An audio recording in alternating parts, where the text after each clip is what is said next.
My name is Brent Belleville. I'm the principal at South Albany High School. I've had a couple of experiences with Jackson Street Youth Shelter with students that I was working with and them finding short-term care there in terms of a place to live, medical services, those kinds of things. At Jackson Street Youth Shelter, many youth come in and they don't really know what a healthy relationship is, what that might look like. What brought me to the shelter was a terrible, terrible home life. My mom was not supportive of me ever, and my dad was extremely abusive. Due to the abuse, I got addicted to drugs and alcohol as a way to cope for it. I just started spiraling into this black hole that I could never get out of without help. And that's where Jackson Street came in, you know, they just flew in like superheroes. My situation, I didn't really listen to my mom, I guess. I didn't really listen to my probation. I kept doing what I was doing and didn't really care what anybody had to say. So they put me on house arrest and then they put me in here.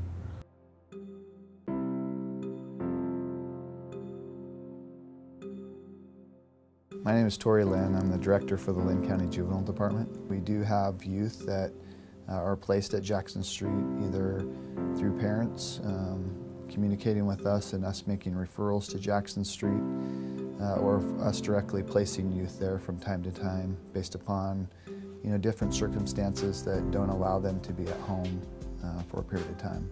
Anytime I need anything, I can always call the shelter and they'll talk to me, regardless of anything. I've got support thanks to them.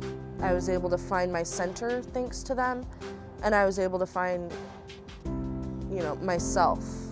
So it's a fantastic place. What I plan on doing, I kind of want to go to school to be like a counselor or a drug and alcohol counselor. So I don't know, kind of working at a place like this, helping youth would be kind of cool. I think supporting Jackson Street Shelter or the Albany House is important because there's a group of youth in our community that do not have the guidance that they need to be successful.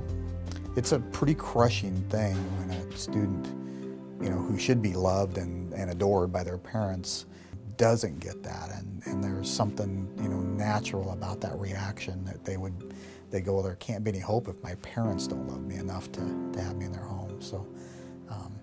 So having a place, again, like Jackson Street would be one of the pieces of that is to rebuild that hope, rebuild that self-confidence, help a student understand that they can do well even if other people around them haven't. The first day I got here, I was really disappointed in myself.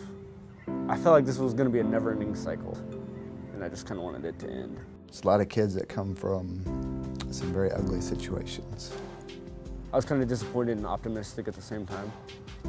A lot of the youth that come to Jackson Street Youth Shelter have nowhere else to go. They really need a place where they're being cared for, they're being looked after, and they can have the life that a youth is supposed to have.